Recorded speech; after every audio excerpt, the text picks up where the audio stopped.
अंबेडकर भारत के एक सबसे बड़े समाज सुधारक थे और वह हिंदू धर्म के जातीय ढांचे से निराश थे।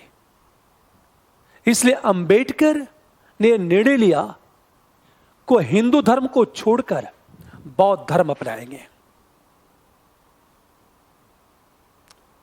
बौद्ध धर्म को अपनाया अंबेडकर ने। प्रश्न ये उठता है कि अंबेडकर आखिर हिंदू धर्म को छोड़कर बौद्ध धर्म को क्यों अपनाया? उन्होंने इस्लाम को और ईसाईयत को क्यों नहीं अपनाया, जबकि इस्लाम में भी भाईचारे की बात की गई है। वह फ्रांसीसी क्रांति से प्रभावित थे और फ्रांसीसी क्रांति में समानता और बंधुत्व की बात की गई थी। तो फिर अंबेडकर ने ईसाईयत को क्यों नहीं अपनाया, इस्लाम को क्यों नहीं अपनाया? अंबेडकर ने बौद्ध धर्म को ही क्यों अपनाया? क्या रीजन था कि अंबेडकर बौद्ध धर्म की ओर आकर्षित हो गए? यदि हम अंबेडकर के विचारों का अध्ययन करें तो यह देखते हैं कि 3 रीजन था, 3 कारण हैं जिससे अंबेडकर ने बौद्ध धर्म को अपनाया। पहला कारण क्या है कि अंबेडकर को बचपन से हिंदू संस्कार मिला हुआ था और वो हिंदू संस्कार उनके अवचेतन मन में बैठा हुआ था, जो जाने अनजाने सक्रिय हो जाता है। हिंदू संस्कार और हिंदू संस्कारों में जप, तप, ध्यान परंपरा और मंत्रों पर सबसे ज्यादा बल दिया जाता है। अब सोचो बौद्ध धर्म में क्या हुआ? बौद्ध धर्म ने क्या किया? उन्हें वैदिक परंपराओं को सोचो, केवल क्या किया? वैदिक परंपराओं में जो कमियां थी उन कमियों को दूर किया। उन्होंने केवल वैदिक परंपराओं में सुधार किया। बौद्धों ने उसे पूर्णतः इनकार नहीं कर सके। जब बुद्ध भी वैदिक परंपराओं से पूर्णतः मुक्त नहीं हो पाए तो अंबेडकर बौद्धिक परंपराओं से कैसे मुक्त हो पाएंगे? इसका मतलब क्या था कि बौद्ध धर्म में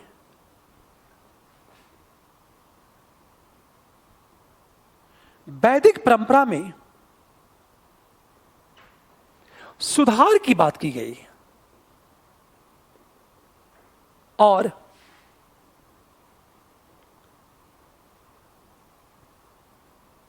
किसी न किसी रूप में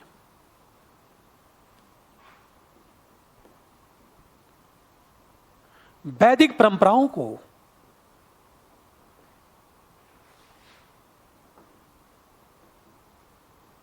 स्वीकार कर लिया गया।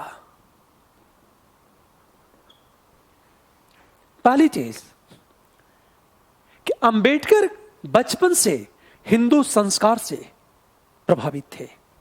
उनके अवचेतन मन में हिंदू संस्कार बैठा हुआ था, जो जाने अनजाने सक्रिय हो जाता था। अब वह हिंदू संस्कारों से पूर्णतः अलग नहीं हो पाए। आप सोचो बौद्ध धर्म में भी वैदिक परंपरा में सुधार की बात तो की गई थी।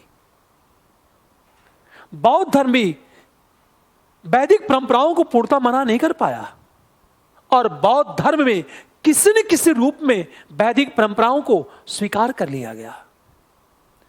वही जप, तप और मंत्रों को बौद्ध धर्म में भी स्वीकार कर लिया गया।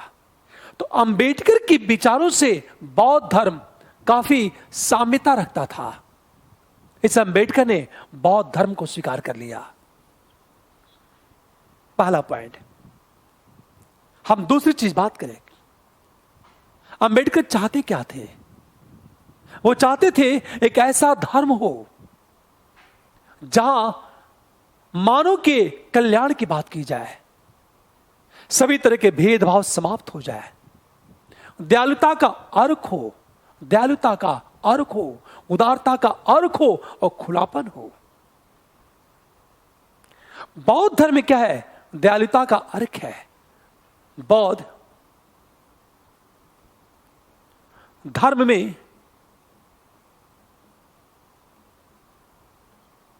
दयालुता का अर्थ एवं खुलापन है। ध्यान देना, अंबेडकर क्या चाहते थे कि एक ऐसा धर्म हो जहां दयालुता का अर्थ हो और खुलापन हो। बौद्ध धर्म में दयालुता का अर्थ भी है और खुलापन भी है। इस अंबेडकर ने यह कहा, यह खुलापन और यह दयालुता संकीर्ण सोच से मानव जाति को मुक्त कर देगा। संकीर्ण सोच संकीर्णता से मानव को दूर कर देगा। इसे अंबेडकर ने बौद्ध धर्म को अपनाया। हम तीसरी चीज बात करें, वो चाहते क्या थे? एक ऐसा धर्म हो जहां कट्टरता न हो, नबी की बात पर आधारित न हो, कट्टरता न हो।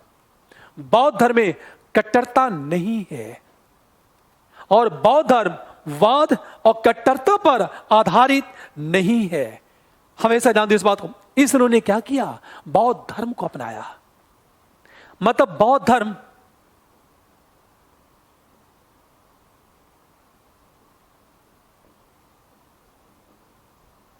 कट्टरता एवं नबी वाद पर आधारित नहीं है। अंबेडकर क्या चाहते थे? एक ऐसा धर्म हो जहां न तो कट्टरता हो और न तो नबी वाद पर आधारित हो। बौद्ध धर्म में न तो कट्टरता है और न तो वह किसी वाद पर आधारित है। इसलिए अंबेडकर बौद्ध दर्शन की ओर आकर्षित होने लगे। और हम चौथी बात करें, अंबेडकर के अनुसार एक सत्य धर्म के जितने मानक हैं वो सारे मानक को फुलफिल करता बौद्ध धर्म। तो सत्य धर्म की बात करें, सभी पात्रता मानदंडों को बौद्ध धर्म पूरा करता है। धर्म के सभी मानकों को बौद्ध धर्म पूरा करता है। रीजन यह है कि अंबेडकर ने यह कहा कि सत्य धर्म का क्या क्या मानक होना चाहिए। अंबेडकर ने सत्य धर्म के लिए जो जो मानक निर्धारित किए थे वो सारे मानक बौद्ध धर्म में विद्यमान थे। अर्थात बौद्ध धर्म वो सारे मानकों को पूरा करता है। इस अंबेडकर ने बौद्ध धर्म को अपनाया। इसे यह देखा जाए कि जब अंबेडकर ने हिंदू धर्म को छोड़ा और बौद्ध धर्म को अपनाया तो बौद्ध धर्म को स्वीकार करने के 4 कारण थे।